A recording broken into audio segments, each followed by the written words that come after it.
Mes amis, ces derniers mois, ils ont été pas mal chargés entre la fin de la première année de master et le travail. Mais aujourd'hui, ça marque le début de mes vacances et pendant 3 mois, je ne travaille que à 40%. Pour fêter la période de vacances qui arrive très gentiment, je vous propose de vous publier une histoire par jour pendant une semaine. Et oui, ça me permet de m'excuser un petit peu pour le manque d'activité ces dernières semaines, voire ces derniers mois. J'espère en tout cas que ça va vous plaire. En tout cas, n'hésitez pas à venir me suivre sur Instagram pour me faire un retour et me dire ce que vous en avez pensé. Je vous rappelle aussi que les histoires sont disponibles sur Spotify, le lien est dans la description, n'hésitez pas à les regarder, il y a déjà je crois 800 abonnés. D'ailleurs, au moment où vous voyez cette vidéo, il y a une story qui indique toutes les miniatures de la semaine, donc c'est une petite avant-première. Avant de commencer la vidéo, mes amis, j'ai une question très importante, j'aimerais que vous y répondiez dans les commentaires. Est-ce que des vidéos interactives vous intéresseraient? J'ai un projet que j'ai depuis un petit moment, donc j'ai vraiment besoin de votre avis. Bref, assez blablaté, aujourd'hui, c'est l'histoire de Marine. Au moment où tout ça se passe, Marine, elle a 25 ans et elle nous raconte que dans sa vie, il y a un gros changement. Effectivement, durant la majeure partie de sa vie, elle a vécu dans une ville et aujourd'hui, elle déménage. Et au-delà de changer de ville, elle change carrément de pays. Maintenant, elle sera domiciliée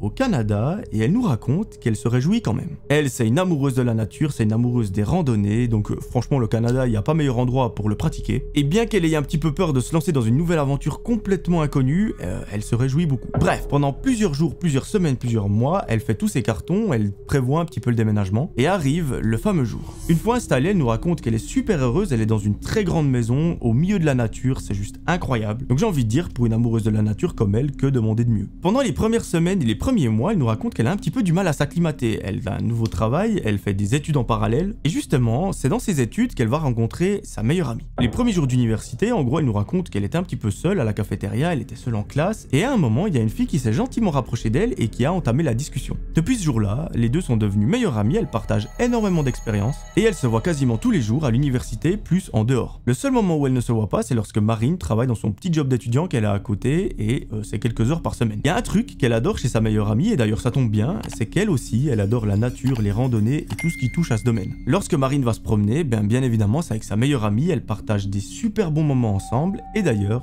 c'est le thème de cette histoire. Un fameux jour, Marine est chez elle, elle reçoit un SMS de sa meilleure pote qui lui demande si elle veut aller faire une promenade. Alors maintenant, vous connaissez le personnage, Marine, elle n'y réfléchit même pas, elle dit tout simplement oui, et les deux conviennent d'une heure à laquelle se retrouver. Avant ça, elle décide d'aller faire quelques courses ensemble pour acheter de quoi grignoter pendant la promenade. Sa meilleure pote vient la chercher à la maison en voiture, et les deux se rendent au centre commercial. Là-bas, pendant 30-45 minutes, elles font toutes les courses dont elles ont besoin, elles reprennent la voiture et elles rentrent chez Marine. Elles se préparent pour commencer leur randonnée, elles mettent leurs meilleures chaussures, leur meilleur équipement, et elles partent en direction de la forêt. Oui, le trajet commence par la traversée d'une forêt, ensuite elles iront dans une montagne, c'est sublime. Mais malheureusement, ça ne dure pas que 45 minutes, on en a à peu près pour 7 à 8 heures. Donc autant vous dire qu'aujourd'hui, elles seront bien occupées. 1 heure passe, 2 heures passent, lorsqu'à un moment, Marine et sa pote traversent la forêt, et au loin, elles aperçoivent une sorte de maison. Alors pour nos deux amis, le lieu est complètement nouveau, la forêt, elles ne l'ont jamais traversée. Elles décident de s'approcher un petit peu de cette maison, parce que c'est vraiment la seule qu'il y a dans les alentours. Elles regardent un petit peu plus près, et elles voient qu'elle a l'air d'être abandonnée. Bon, une maison abandonnée dans la forêt, c'est pas si rare. Elle s'en approche davantage, elle regarde un petit peu à travers les vitres et elle ne voit rien. En appuyant sur la poignée de la porte d'entrée, c'est là qu'elle voit que celle-ci est ouverte. Elles se regardent et elles se disent « Est-ce qu'on entre pour voir ce qu'il y a à l'intérieur ?» Là, Marine dit à sa pote « Écoute, on va entrer, on sait pas si c'est chez quelqu'un ou quoi. »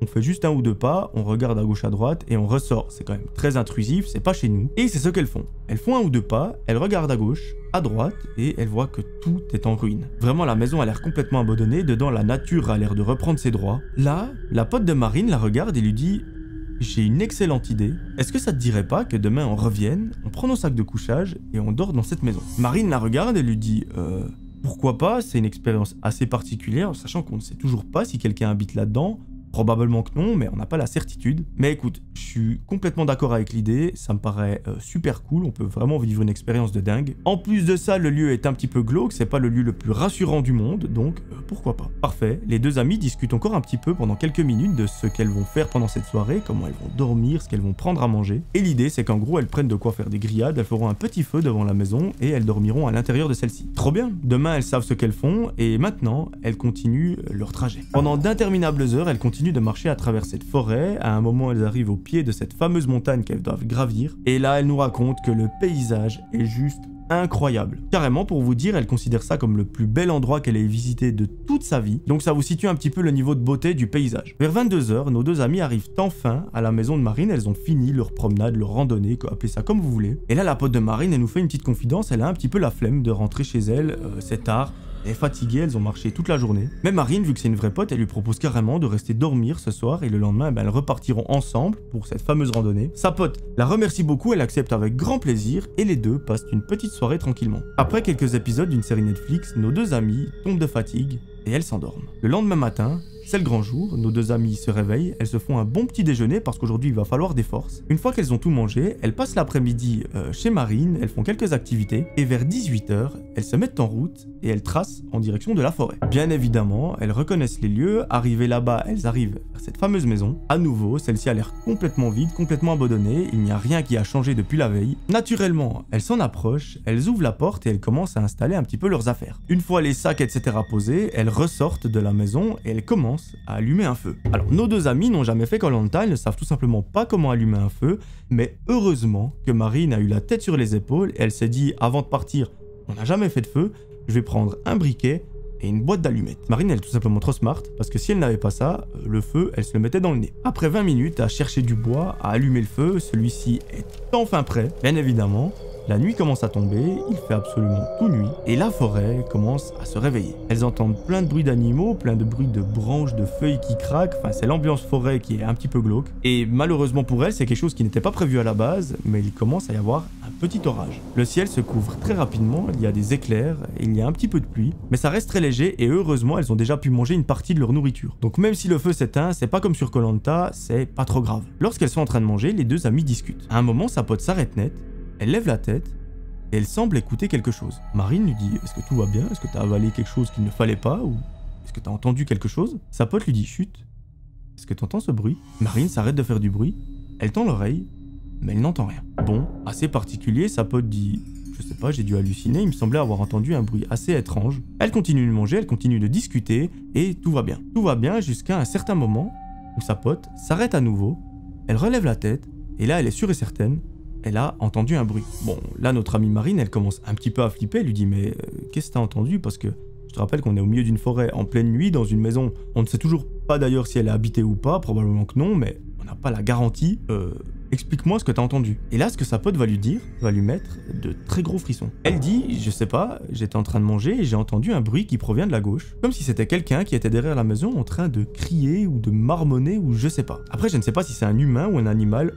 Aucune idée, mais ça fait 2 fois que je l'entends, donc je suis pas certaine que ce soit une hallucination auditive. Marine lui dit, bah écoute, moi j'ai rien entendu, donc la prochaine fois qu'il y a ce bruit, tu me fais signe et je l'écoute en même temps. Elle continue de manger, mais à peine 20 secondes plus tard, le bruit retentit, et Marine, cette fois, elle l'entend. Par contre, pour Marine, le doute est un petit peu moins présent, pour elle, c'est sûr et certain que c'est pas un animal, c'est un humain. Après, que veut dire ce bruit? Elle en a aucune idée, mais c'est un bruit qui est pas très rassurant. C'est pas quelque chose qu'on ferait si on était tranquillement en train de marcher et en train de découvrir la forêt. Ça a plutôt l'air d'être un bruit d'une personne qui appelle à l'aide ou qui est en difficulté, enfin quelque chose comme ça. Et là l'ambiance commence gentiment à changer. Avant on était dans une petite soirée tranquillement autour d'un feu, maintenant on est dans une ambiance assez glauque au milieu d'une forêt qu'on ne connaît pas si bien que ça, dans une maison qui ne nous appartient pas, avec un bruit assez particulier. Bon, Marine et sa pote se regardent, elles se disent mais qu'est-ce qu'on peut faire? Est-ce qu'on va vers le bruit pour voir de quoi il s'agit et voir si c'est une personne qui appelle à l'aide, lorsque tout à coup, elles entendent le bruit beaucoup plus fort. Les deux se regardent, leurs pupilles sont complètement dilatées tellement elles flippent, et les deux pensent exactement la même chose. Le bruit ne provient pas de derrière la maison, mais de l'intérieur de celle-ci. Là, elles se regardent, elles se disent mais en fait on n'a pas fouillé la maison, on a juste regardé à l'intérieur, on a regardé à gauche à droite, à l'entrée, mais on n'est pas allé voir à l'étage, on n'est pas allé voir s'il y a une cave, s'il y a un grenier ou quoi que ce soit. Et là, autant vous dire que les deux commencent sincèrement à se faire dessus parce que une forêt la nuit avec des bruits bizarres, généralement ça annonce rien de bon. Mais leur côté humain va prendre le dessus sur la peur. Elles se disent, si dans cette maison il y a une personne qui fait ces bruits, c'est qu'elle est probablement en danger. Il faut qu'on aille l'aider parce qu'on peut pas juste faire comme si de rien n'était. Et c'est exactement ce qu'elles vont faire. Elles se lèvent, les deux se regardent, elles se disent au moindre truc bizarre, on sort de la maison et on part en courant. Si on voit quelque chose de trop glauque, pareil, on ne touche pas, on ne fait rien, on va juste voir si on peut aider quelqu'un. C'est ce qu'elles font, elles se lèvent, elles vont vers la porte d'entrée et elles l'ouvrent très discrètement. Une fois le pas de la porte franchi, à nouveau, elles entendent un bruit qui cette fois-ci leur met la chair de poule. C'est une personne qui semble marmonner ou faire des bruits bizarres. Et le premier truc qu'elle s'imagine, c'est une personne qui est en train d'agoniser. Il y a plus rassurant comme nouvelle, elles continuent leur exploration de la maison jusqu'à un moment où elles arrivent à une sorte de cage d'escalier qui descend dans un sous-sol. Là, Marine regarde sa pote, elle lui fait comprendre par le regard qu'il y a probablement quelqu'un en bas, et la confirmation va très vite arriver lorsqu'elles entendent à nouveau un bruit, et cette fois-ci le doute n'est plus permis, il provient du sous-sol. Marine regarde une dernière fois sa pote, elle se dit bon, on a une lampe de poche, on va aller voir à l'intérieur ce qu'il se passe. Prépare-toi à voir quelque chose de bizarre, d'étrange, de gore, de glauque, peu importe, mais on va voir quelque chose auquel on n'est pas préparé. Les deux ouvrent la porte, elles allument leur lampe de poche et elles descendent dans la cave. Sans surprise, elles voient quelqu'un au milieu de la pièce qui est sur une chaise, mais c'est pas une personne qui est juste assise. Celle-ci a la bouche bâillonnée, les mains attachées dans le dos, et là, Marine comprend très vite ce qui est en train de se passer. Elle a le sang-froid pour se dire cette personne est en grave danger, c'est probablement quelqu'un, c'est même très sûr que c'est une personne qui l'a assise sur cette chaise, qui veut lui faire du mal. Elle s'empresse de lui retirer le scotch que la personne a sur la bouche. Ça lui fait un petit peu mal, ça lui fait une petite épilation, mais ça fait pas de mal. Et là, la personne lui dit directement « Merci beaucoup, mais il faut vraiment qu'on parte de là très rapidement, faut pas qu'on traîne, parce qu'elle ne va pas tarder à revenir. » Et là, je pense qu'on s'en sortira pas. Au moment où la personne prononce ces paroles, les deux amies se regardent, elles se chient littéralement dessus. Elles prennent la personne avec elles et elles remontent les escaliers. Elle sort de la maison en courant, elle laisse absolument toutes les affaires, les sacs de couchage, les sacs, tout ce qu'il y a, et elles partent le plus loin possible de cette fameuse maison. À un moment, Marine dit « Attendez, on va se poser derrière ce buisson, on va regarder ce qu'il se passe, et on va voir si cette personne qui est censée revenir pour lui faire du mal, revient bel et bien, et si c'est le cas, eh bien on va appeler la police avant, pour qu'elle puisse l'interpeller. » Heureusement, à ce moment-là, Marine a son téléphone dans sa poche, il n'était pas dans le sac qu'elle a laissé sur place. Elle a qu'une seule barre de réseau, donc la probabilité qu'elle puisse atteindre la police, elle est quand même assez faible, mais heureusement, elle compose le numéro, et quelqu'un répond. Elle leur indique très vite là où elle se trouve, elle dit écoutez, je suis au milieu de cette forêt, il y a une maison abandonnée, il faut absolument que vous envoyiez une patrouille parce qu'apparemment on vient d'éviter un drame. La personne malveillante est censée revenir d'ici très peu de temps, donc faites vite et envoyez une patrouille. À peine l'appel raccroché, la personne qui est avec Marine et sa pote pointe la maison du doigt et il dit « Elle est revenue pour me tuer ». Nos deux amies retournent leur tête, elles regardent et effectivement, il y a une femme qui s'approche en direction de la maison. Celle-ci semble tenir une très grande lame qui au passage ne présage rien de bon. Elle entre dans la maison et quelques secondes après, elle en ressort toute paniquée. Elle s'est probablement rendue compte que son détenu n'est plus là, qu'il a été libéré. Elle regarde à gauche à droite et là, elle se met à courir dans la direction de Marine, sa pote et l'individu. Dès qu'elle voit que cette personne est en train de courir en leur direction, les trois personnes se barrent en courant dans le sens inverse et heureusement, la dame ne les verra jamais. Par contre, la police est arrivée beaucoup trop tard, la personne n'était plus sur les lieux. Le détenu entre guillemets a pu s'exprimer, a pu expliquer à la police ce qui s'était passé, comment est-ce qu'il s'est retrouvé là. Et apparemment, l'histoire est bien glauque. En fait, cette personne, la dernière chose dont elle se souvient, c'est d'être dans un bar, de boire un petit peu d'alcool avec ses amis et à partir de là, plus rien. Lorsqu'elle s'est réveillée, elle était assise sur cette fameuse chaise, les mains attachées dans le dos, un scotch sur la bouche, et une femme très chelou qui est devant elle, en train de lui parler dans une langue assez chelou, et surtout qui a l'air d'être très menaçante. C'est là où elle prononce quelques phrases, et elle lui dit en gros « Je vais revenir et tu ne vas plus jamais ressortir ». Ensuite, elle est partie un moment et c'est là que Marine et sa pote sont arrivées. Donc là, je pense sincèrement qu'il y a une bonne étoile qui veille sur l'individu et sur Marine et sa pote parce que oui, elles auraient pu arriver à un autre moment où la femme était dans la maison et là, la tournure des événements aurait été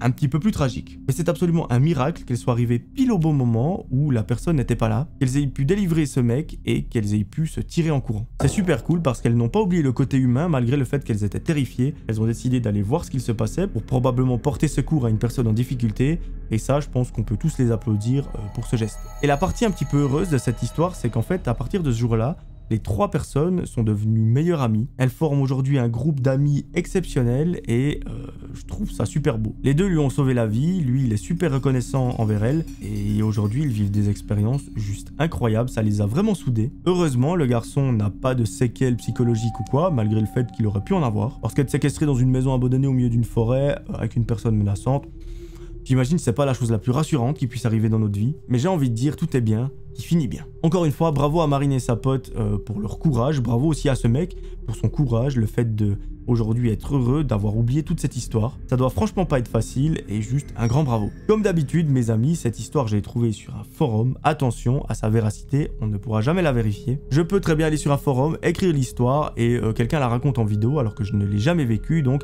à prendre avec des pincettes. Je suis vraiment trop contente, cette semaine spéciale vidéo qui arrive, je crois que j'en ai prévu 8 si je dis pas de bêtises, il y aura 6 histoires et 2 compilations, donc une compilation de 3 histoires à chaque fois. Et voilà, j'espère que ça va vous plaire, n'hésitez pas à venir me suivre sur Instagram pour me dire ce que vous en pensez, envoyez-moi un petit message, je réponds à tout le monde, pas dans l'immédiat, mais je réponds. Mettez un maximum de commentaires, abonnez-vous, je vous rappelle l'objectif c'est les 100 000 avant la fin de l'année. Moi je vous fais de gros bisous, je vous retrouve demain pour une nouvelle vidéo, j'aimerais que vous preniez soin de vous, c'était Melvin, ciao tout le monde.